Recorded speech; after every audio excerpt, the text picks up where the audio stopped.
Hello CLAT aspirants, welcome to Origin. आज के इस वीडियो में हम बात करने वाले हैं कि क्लैट एग्जाम की प्रिपरेशन स्टार्ट करने का सबसे बढ़िया टाइम कौन सा होता है। अब आप काफ़ी सारे टाइप के स्टूडेंट हो सकते हो। आप 10th क्लास के स्टूडेंट हो सकते हो जो 10th क्लास पास करके 11th जा रहे हैं, या माइट भी आप क्लैट को लेके काफ़ी सीरियस हो, आप 10th क्लास में हो, या फिर आप 12th क्लास में भी हो सकते हो, आप 11th क्लास में भी हो सकते हो, आप ड्रॉपर भी हो सकते हो जिन्होंने अभी अभी बोर्ड एग्जाम एंड किया है। तो आपके माइंड में हमेशा ये डाउट आता है कि अगर कोई 10th वाला है तो उसके माइंड में आएगा, भैया अगर मैं अभी से प्रिपरेशन शुरू करूं तो क्या ये सही टाइम होगा प्रिपरेशन करने का? क्या बहुत जल्दी मैं प्रिपरेशन स्टार्ट कर रहा हूं? क्या ये वर्थ इट होगा? या फिर आप ऐसे स्टूडेंट होंगे जो अभी जिसने तुरंत ड्रॉप लिया होगा एंड उनके माइंड में ये आ रहा होगा कि भैया क्या ये जो बचा हुआ टाइम है ये सफिशियंट है क्लैट प्रिपरेशन के लिए, और अगर सफिशियंट है तो क्या क्या चीज़ें करना हमारे लिए सफिशियंट होगा क्लैट प्रिपरेशन करते टाइम। तो इन सारे फैक्टर्स को आज के इस वीडियो में हम इन फैक्टर्स के बारे में आज आपसे मैं बात करने वाला हूँ।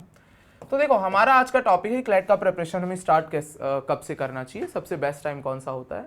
एंड उस पर डिटेल में जाने से पहले हम थोड़ा क्लैट को उस पर्सपेक्टिव से समझते हैं कि कितने टाइम में क्या क्या चीज़ें, अगर हमारे पास उन चीज़ों को करने का उतना टाइम मिले तो हमारे लिए क्लैट क्रैक करना विल बी पॉसिबल, हम इजिली क्रैक कर सकते हैं। क्योंकि देखो, मैं ये नहीं बोल रहा हूँ कि क्लैट 6 महीने में नहीं क्रैक किया जा सकता है। क्लैट 6 महीने में भी क्रैक किया जा सकता है, क्लैट 2 साल में भी क्रैक किया जा सकता है, क्लैट 1 साल में भी, 8 महीने में भी, कई बार 4-5 महीनों में भी क्रैक किया जा सकता है। पर डिपेंड करता है आप स्टूडेंट किस टाइप के हो, आप किस लेवल पे हो, एंड क्या आप उस चीज़ को, उस पेस को मैच कर सकते हो या नहीं कर सकते हो। इन चीज़ों पे हम बात करने वाले हैं आज के इस वीडियो में। एंड आप इस वीडियो को एंड तक जरूर देखना एंड चेक करना कि आप किस टाइप के स्टूडेंट हो एंड आपके लिए कौन सा परफेक्ट टाइम होने वाला है क्लैट प्रिपरेशन स्टार्ट करने के लिए। तो देखो, क्लैट के सबसे पहले हम प्रिपरेशन में जो बेसिक चीज़ें हैं जिसकी सबसे ज़्यादा ज़रूरत है उन पे बात करते हैं। जिसमें सबसे ज़्यादा जो ज़रूरत होती है क्लैट प्रिपरेशन के टाइम पे वो होती है फ्रेंडलीनेस विथ इंग्लिश।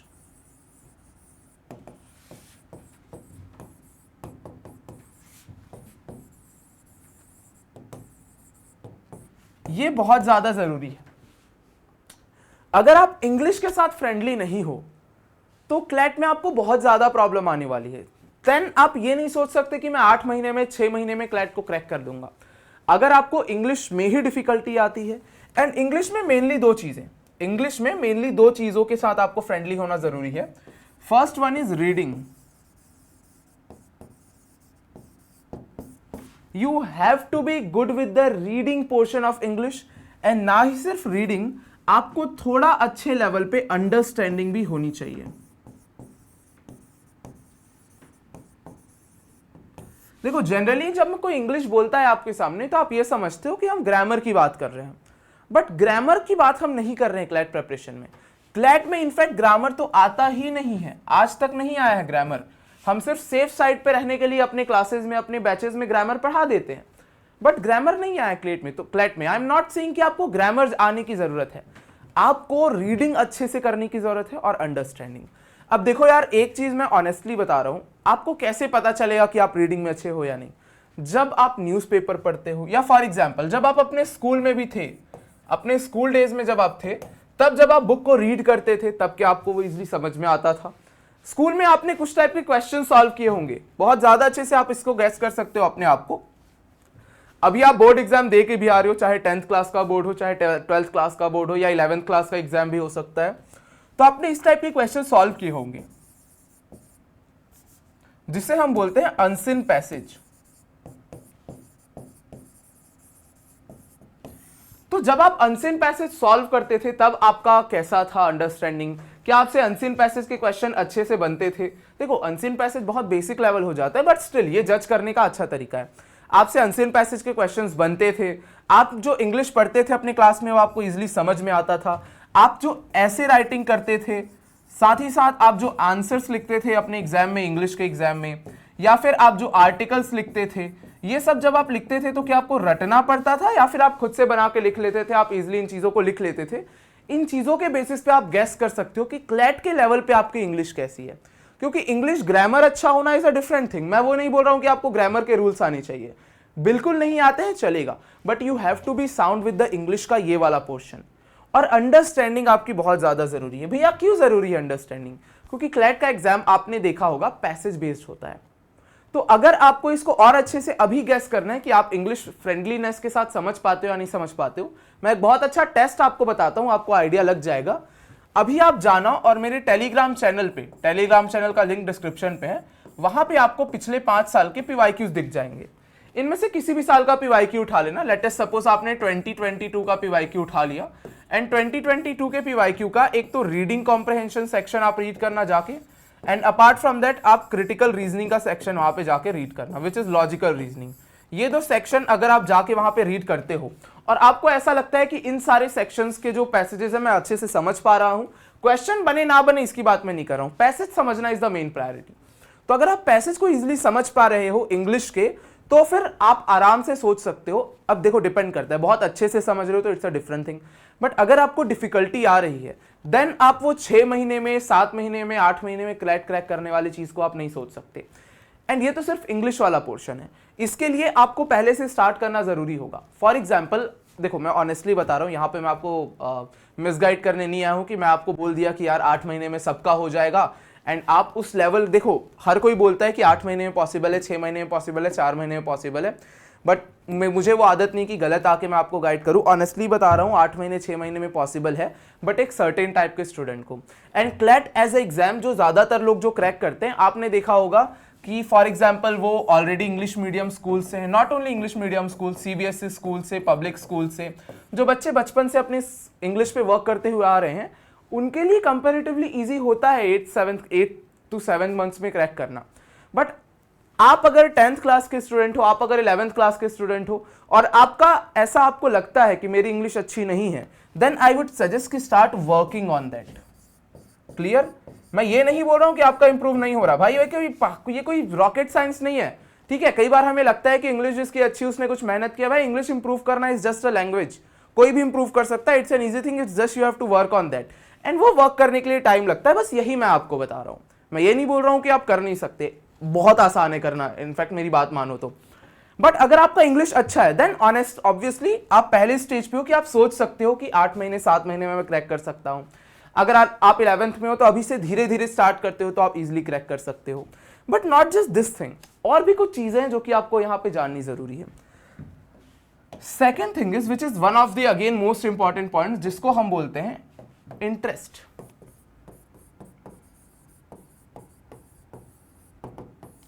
देखो इंटरेस्ट क्या होता है, आप क्या एक ऐसे स्टूडेंट हो जो कि, देखो मिनिमम 2 घंटे लगातार सिटिंग तो चाहिए आपको क्लैट का एक मॉक टेस्ट देने में। क्लियर? जिसमें सिर्फ आपको रीड करना है, क्वेश्चन सॉल्व करने हैं। आपको लगातार सिटिंग चाहिए न्यूज़पेपर रीडिंग के लिए। क्लियर? आपको लगातार सिटिंग चाहिए सेक्शनल टेस्ट देने के लिए। मैं आपको बता रहा हूं ये सारी चीजें क्यों मैं आपको यहां पे बता रहा हूं। आपको लगातार सिटिंग चाहिए करंट अफेयर्स कंप्लीट करने के लिए। क्लियर? ये चीजें आपको करनी पड़ेंगी अगर आपको क्लैट क्रैक करना है तो। और इन सब चीजों में कॉमन चीज क्या है, इस पे ध्यान देना। इन सब चीजों में जो मोस्ट कॉमन चीज है वो है continuous reading.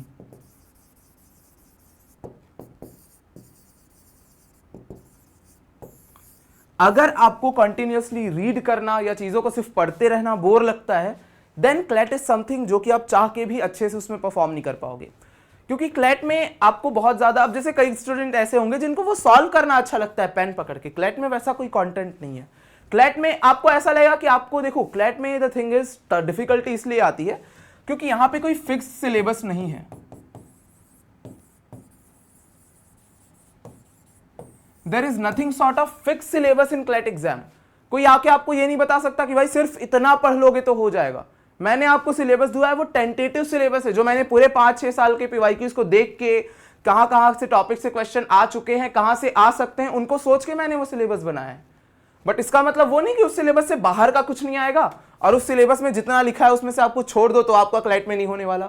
So the thing is fix syllabus नहीं है, तो आइडिया ज्यादा क्लैट में लगता नहीं है। And CLAT is kind of boring exam. अब बोरिंग उसके लिए जिसको सेम चीजों करने में इंटरेस्ट नहीं है, मतलब चीजें सेम नहीं होती बट तरीका वही होता है। जैसे आपको डेली न्यूज़पेपर रीड करना ही है 2-1 घंटे बैठ के, आपको डेली सेक्शनल टेस्ट देना ही है, आपको हर हफ्ते मॉक टेस्ट देना ही है, आपको वो करंट अफेयर्स पकड़ के बैठना ही है। बट यही चीज बहुत इंटरेस्टिंग भी लगती है। डेली जब आप न्यूज़पेपर पढ़ोगे आपको डेली कुछ नए नए न्यूज मिलेंगे अपने आसपास के सराउंडिंग के बारे में जानने में। जब आप करंट अफेयर्स पढ़ोगे आपको नए नए फैक्ट्स जानने को मिलेंगे। जब आप सेक्शनल टेस्ट दोगे आपको अपनी नई मिस्टेक्स जानने को मिलेगी, उसको आप इंप्रूव करोगे। मॉक टेस्ट के नंबर्स को आप चेस करोगे तो हर हफ्ते आपको वेट रहेगा कि कब मॉक टेस्ट आए, I will improve my self. जब आप कंटिन्यूअसली रीड करोगे तो अब इन शॉर्ट में ये बता रहा हूं कि क्या आपको जनरल नॉलेज, जनरल स्टडीज वाले फील्ड में इंटरेस्ट है? क्या आपको उसमें मजा आता है इन चीजों को पढ़ने में? If your answer is yes, then easily you can crack CLAT exam in the upcoming months. चाहे आप 11th क्लास में हो, चाहे आप अभी 12th में ड्रॉप लेने की सोच रहे हो, या फिर आपने अभी 12th क्लास स्टार्ट किया और आप 8 महीने में सोच रहे हो। तो हमने 2 चेक पॉइंट्स मैंने आपको बता दिया। First one is English. If you are friendly with English then भाई you can go for CLAT exam, आराम से क्रैक कर सकते हो। क्योंकि देखो, रीडिंग स्पीड का कम होना एंड ग्रामर का खराब होना, क्वेश्चन का नहीं बनना, रीजनिंग नहीं आना, ये कुछ ऐसी चीजें हैं जो कि इंप्रूव आप कर दोगे बचे हुए टाइम में। मैं करा दूंगा आपको इंप्रूव बचे हुए टाइम में। बट अगर आप इंग्लिश के साथ ही फ्रेंडली नहीं हो तो दिस इज समथिंग जो कि मैं उतना अच्छे से आपको इंप्रूव नहीं करा पाऊंगा। एंड अगर आपको ऐसा लगता है कि आपकी इंग्लिश अच्छी नहीं है तो do let me know in the comment box. मैं आपको एक इंग्लिश इंप्रूवमेंट के ऊपर वीडियो भी आपके लिए ले आऊंगा, बट अगर ज्यादा डिमांड आती है तो अदरवाइज हम इसी को कंटिन्यू करेंगे। सेकेंड थिंग इज कि आपको जनरल स्टडीज, जीके वगैरह जैसे सब्जेक्ट में इंटरेस्ट है या नहीं। अब ये कैसे पता चलेगा भैया इसमें इंटरेस्ट है या नहीं? जब आप क्लास 8th में, 9th में, 10th में, मैं 12th वालों को भी यही बोल रहा हूं, जो जब आप पढ़ते थे 8th, 9th, 10th में, जब आप एसएसटी पढ़ते थे, सोशल स्टडीज, तो जब आप एसएसटी पढ़ते थे तो क्या आपको इंटरेस्ट आता था उसको पढ़ने में? क्या आपको मजा आता था एसएसटी पढ़ने में? Then CLAT is the exam you have to give. CLAT is the exam which you can crack. Second thing, again इसके लिए मैं आपको वही टेस्ट बताऊंगा। पीवाईक्यूज में जाओ और इसके जीके के क्वेश्चंस को जाके सॉल्व करके देख लो, सिर्फ रीड करके देख लो, आपको समझ में आ जाएगा आपको इंटरेस्ट है या नहीं। These 2 are the check points जो कि आपको मैंने मतलब चेक लिस्ट है जो कि आपको टिक करना होगा अगर आप बचे हुए 8-9 महीने जैसे ड्यूरेशन में क्लैट करना चाहते हैं। तो मैं अभी बताऊंगा बेस्ट टाइम कौन सा है, बट ये मैं बेसिक्स के बारे में बता रहा हूं। अब कुछ मिथ्स मैं आपके बस्ट करता हूं जो कि बहुत ज्यादा फैले हुए हैं मार्केट में। क्या क्या मिथ्स हैं? कि अगर आपका ये नहीं हुआ तो आप क्लैट क्रैक नहीं कर सकते, अगर आपको ये नहीं आता तो क्लैट क्रैक नहीं कर सकते। सबसे पहला मिथ इज, अगर आपको मैथ्स नहीं आता है तो भी आप इजीली क्लैट क्रैक कर सकते हो। देखो ये तो बहुत बड़ा मिथ है। मैं ये नहीं बोल रहा हूं कि आपको ट्रिग्नोमेट्री आना चाहिए, आपको एपीजीपी आना चाहिए, आपको परम्यूटेशन कॉम्बिनेशन आना चाहिए, बट अगर आपको 8th क्लास तक की मैथ्स में प्रॉब्लम हो रही है, क्लियर, और आप ये सोच रहे हो कि मैं मैथ्स को इग्नोर करके क्लैट क्रैक कर सकता हूं, तो भाई बहुत गलत सोच रहे हो। पॉसिबल नहीं है। एनएलयू जा सकते हो बट टॉप एनएलयू टारगेट नहीं कर सकते हो। तो ये जो 8th क्लास तक की मैथ्स है ये जाननी जरूरी है। एंड 8th क्लास तक की मैथ्स इज समथिंग जो कि इजी साउंड करती है, बट 6-7 महीने में इसको बहुत अच्छा करना इज टफ। तो इसीलिए मैं बोल रहा हूं अगर आपका ये मैथ्स भी थोड़ा वीक है तो you have to start working on this. आपको लग रहा होगा मैं काफी नेगेटिव चीजें बता रहा हूं, बट यार मैं आपका टाइम वेस्ट नहीं करना चाहता कि आप धोखे में रहो कि ठीक है कर लूंगा एंड आप एक्चुअल अपने उन चीजों को अटैक नहीं कर रहे हो जिस पे इंप्रूवमेंट की जरूरत है। आप किस पे अटैक करोगे पता है? जब आप क्लैट के प्रिपरेशन पे जाओगे, आपको कोई वीडियो में आपको देख के बोल दिया रहेगा कि भाई लीगल रीजनिंग पढ़ना जरूरी है, एंड लीगल रीजनिंग से आप ये समझ लिए कि मुझे लीगल नॉलेज आना जरूरी है।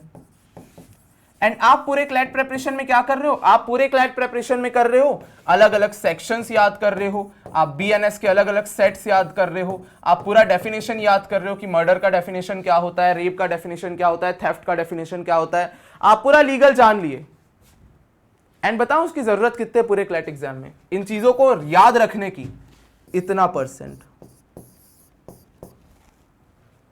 0। मैं नहीं चाहता आपका टाइम वेस्ट इन चीजों पे हो। दैट इज वाई मैं नेगेटिव चीजों पे बात कर रहा हूं। आप अगर इन चीजों को करते रहे ना, सिर्फ आपका टाइम वेस्ट होगा। आपको लगेगा कि आप पढ़ रहे हो बट आप टाइम वेस्ट कर दोगे, और जिस टाइम पे आपने क्लैट प्रिपरेशन शुरू किया, एग्जाम खत्म होने के बाद आपको पता चलेगा यार मैंने इस बार तो जो चीजें की वो काम की नहीं थी। आप एक और चीज में टाइम वेस्ट करोगे विच इज करंट अफेयर्स। यार ये तो शॉकिंग चीज बता दी भैया आपने, करंट अफेयर्स पे टाइम वेस्ट कैसे करेंगे? आप क्या करोगे पता है? आप दिन भर करंट अफेयर्स करते रह जाओगे, पूरे टाइम करंट अफेयर्स करते रह जाओगे। 8 महीने का टाइम आपने दिया, आप 8 महीने करंट अफेयर्स लगातार कर रहे हो। क्योंकि करंट अफेयर्स इज समथिंग जिसमें विजिबल होता है कि मेरा कितना सिलेबस बचा हुआ है। बट भाई करंट अफेयर्स पता है कैसा है, अगर करंट अफेयर्स डिफिकल्ट आ गया ना तो किसी का नहीं बनने वाला, और अगर करंट अफेयर्स इजी लेवल का आ गया, डिफिकल्टी कम आ गई, तो सबसे बन जाएगा। एट द एंड सब सेम लेवल पे आ जाओगे। तो करंट अफेयर्स को उतना करना है जो बेसिक लेवल पे जरूरी है। मंथली कंपेंडियम करो, करंट में क्या चल रहा है वो करो, मैं जो एमआईटी आपको प्रोवाइड कर रहा हूं एमआईटी को करो, अपना खुद का नोट्स बनाओ, दैट्स इट। उसके बाद वो अननेसेसरी बहुत देर तक करंट अफेयर्स करने की जरूरत नहीं है कि हम महीने के 100 150 टॉपिक कर रहे हैं। महीने के 25 से 30 टॉपिक होते हैं काम के, और उसको करना कितना आसान है, दिन का एक टॉपिक, महीने के सारे करंट अफेयर्स आपके कंप्लीट। समझे? तो डिटेल में करना होता है, बाकी न्यूज़पेपर पढ़ के आप कर ही रहे हो, तो इस पे टाइम वेस्ट आप करोगे, जरूरत नहीं है। इसीलिए मैं बोल रहा हूं कि जिन चीजों पे वर्क करना है उस पे ज्यादा ध्यान देना है, तब आप लिमिटेड टाइम पे क्लैट क्रैक कर पाओगे। ऐसा फिर तो क्लैट तो आप 4 साल प्रिपेयर करो, आप क्लैट क्रैक कर दोगे, क्लियर। 4 साल प्रिपेयर करो, क्लैट क्रैक नहीं कर पाओगे। डिपेंड करता है आप किस पर्टिकुलर चीज को हिट कर रहे हो। तो सारे टाइम सफिशिएंट है, सारे टाइम इनसफिशिएंट है। बट अगर आप लिमिटेड टाइम पे प्रिपेयर करना चाहते हो तो कुछ चीजें ऐसी होंगी जिनको आपको छोड़ के दूसरी चीजों पे वर्क करना होगा। ये आपके बिल्कुल काम का नहीं है, ये आपके बिल्कुल काम का नहीं है। अब आप टाइम किस पे वेस्ट करोगे पता है? इसकी वजह से आप क्या नहीं करोगे, सुनना, इसकी वजह से आप मॉक टेस्ट नहीं दोगे, इसकी वजह से आप सेक्शनल टेस्ट नहीं दोगे,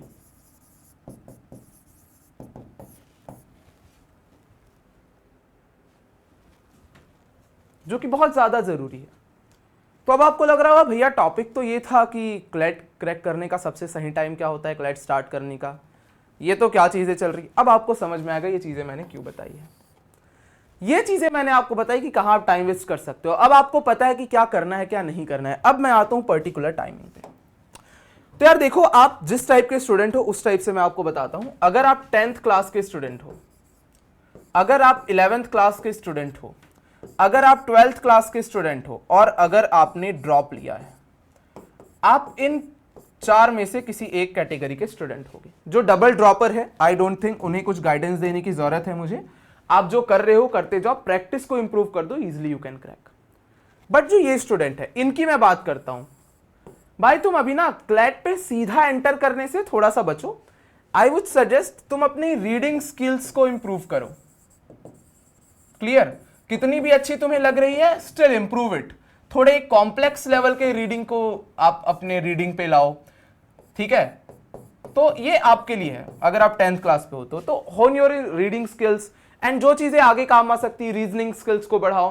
तो just work on the skills. ये अभी मॉक टेस्ट, सेक्शनल टेस्ट, इस पे जाने की जरूरत नहीं है। अगर आप 11th पे हो, you can start with the basics.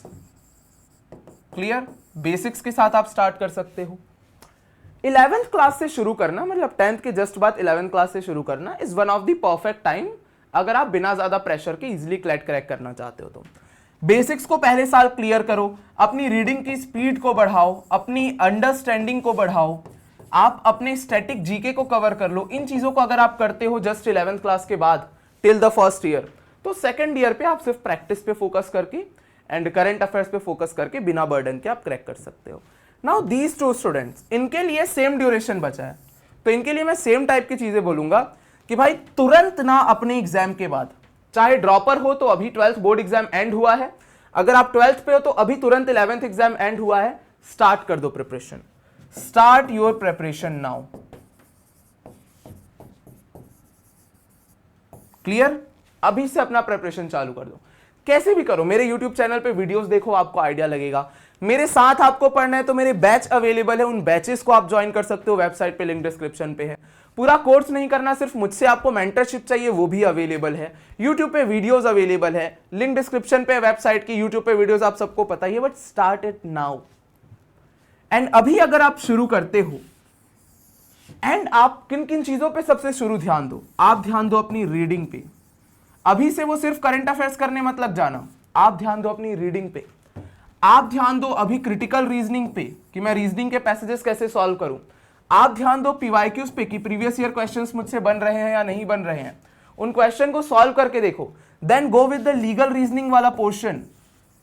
Clear? Legal reasoning वाले पोर्शन को शुरू करो, एंड ये चीजें आप खत्म कर लो जून तक। Then June will be the time जब आप जून से स्टार्ट करोगे current affairs. Clear? Current affairs last के 6 महीने करो अच्छे से, पिछले 8-9 महीने के, दैट इज सफिशिएंट क्लैट के लिए, उससे ज्यादा की जरूरत नहीं है। और मैं तो करा ही दूंगा, अगर बैच में हो या यूट्यूब पे हो, कहीं भी मुझसे बस जुड़े रहो, यूट्यूब चैनल के थ्रू, टेलीग्राम चैनल के थ्रू या किसी भी सोर्स के through, just stay connected with me, मैं लगातार गाइड करते रहूंगा आपको। But this is the time you have to start. ये मत सोचो कि मैं जून से ही शुरू करूंगा, मैं 1 महीना वेट कर लेता हूं फिर शुरू करूंगा, मैं 12th बोर्ड का रिजल्ट आने देता हूं फिर शुरू करूंगा। अगर क्लैट के लिए सोच लिए हो तो right now this is the best time to start. April है आपके पास पूरा, मई है आपके पास पूरा, बेसिक्स को करो, रीडिंग पे ध्यान दो, पैटर्न को समझो, क्वेश्चन सॉल्व करो एंड इन चीजों को करो, मॉक टेस्ट देना शुरू करो। जून से अभी थोड़ा थोड़ा करके करंट अफेयर्स भी शुरू कर सकते हो, बहुत ज्यादा टाइम नहीं देना है। करंट अफेयर से बेटर स्टैटिक जीके वगैरह को आप शुरू कर दो एंड थोड़ा थोड़ा करंट अफेयर्स के बैकलॉग को क्लियर करते जाओ। मार्च का कर लिया, अप्रैल तो अभी चल रहा है तो ज्यादा नहीं है आपके पास कंटेंट, तो उसको शुरू कर दो। तो this is the perfect time to start CLAT exam. तो अगर 10th वाले हो तो भाई स्किल्स पे ज्यादा ध्यान दो, अभी क्लैट वगैरह को आगे जाके देखना। अगर 11th में हो और क्लैट के लिए डिसाइड कर चुके हो तो बेसिक स्किल्स को इंप्रूव करो, स्पीड लाओ, सिलेबस को अभी कंप्लीट कर लो, अंडरस्टैंडिंग अभी अच्छे से कंप्लीट कर लो, कॉम्प्लेक्स प्रॉब्लम्स की अंडरस्टैंडिंग अभी से ले आओ, मैथ्स अगर वीक है तो मैथ्स इंप्रूव कर लो। ये 11th वालों के लिए है। जो 12th एंड ड्रॉपर्स है उनको मैं यही बोलूंगा कि ये चीज कर लो। बस एक और चीज ध्यान दे दो, अगर इसमें एक कंडीशनल क्लॉज है, अगर मैथ्स इंप्रूव नहीं है आपका, मैथ्स ज्यादा अच्छे से नहीं है आपको लगता है, तो बाय जुलाई से पहले तक अपने मैथ्स को यार प्लीज इंप्रूव कर लो। अगर आप क्लैट 2026 क्रैक करना चाहते हो तो, या इसी साल के दिसंबर में होने वाला क्लैट क्रैक करना चाहते हो तो, क्योंकि अगर जुलाई के बाद आप मैथ्स पे ध्यान देना शुरू करोगे तो यार पॉसिबल नहीं है कि वो इंप्रूव हो। क्यों? क्योंकि जुलाई के बाद तो आपका प्रैक्टिस का टाइम आ जाएगा, जब आप कॉम्प्लेक्स प्रॉब्लम सॉल्व करोगे। और कॉम्प्लेक्स प्रॉब्लम सॉल्व करने वाले टाइम पे अगर आप अपना इंप्रूवमेंट पे ध्यान दे रहे हो तो क्या प्रॉब्लम सॉल्व करोगे? और अगर जुलाई के बाद आप कॉम्प्लेक्स प्रॉब्लम की जगह इंप्रूव कर रहे हो तो जब सितंबर अक्टूबर में रिवीजन का टाइम आएगा तब आप कॉम्प्लेक्स प्रॉब्लम सॉल्व कर लोगे, तो रिवीजन कब करोगे? तो आई सजेस्ट भाई कि जुलाई तक कंप्लीट कर लो। अगर आपको नहीं समझ आ रहा है जुलाई तक कैसे कंप्लीट करना है, कमेंट करो। अगर ज्यादा से ज्यादा कमेंट आए, come with a video on that topic. Telegram channel पे जुड़ जाओ, वहां मैं शेयर करते रहता हूं। But you have to improve your maths by July. So these are the perfect timings कि हमें कब क्लैट का प्रिपरेशन स्टार्ट करना चाहिए। तो मेरे ख्याल से March April is the best time to start CLAT preparation. Okay, अगर आप मार्च और अप्रैल से दिसंबर के क्लैट के लिए प्रिपरेशन स्टार्ट करते हो एंड मार्च अप्रैल में आप सीरियसली स्टार्ट कर देते हो एंड जो जो चीजें मैं बोल रहा हूं उसको अच्छे से फॉलो करते हो, then there is very less chance कि आप सीरियसली प्रिपेयर करके टाइम आपके लिए कम पड़ जाए। ये जो 8 महीना है, these are more than sufficient. बाकी 11th वालों के पास तो टाइम ही टाइम है, आप लोग टेंशन मत लो यार। क्लियर? सो आई होप आपको समझ में आया होगा which is the best time to start preparation for CLAT. And इस तरीके के काफी सारे यूजफुल वीडियोस आपके लिए आने वाले हैं। बस stay in touch with me. मिलता है नेक्स्ट वीडियो में। Till then goodbye, thank you, take care, all the best, जय हिंद।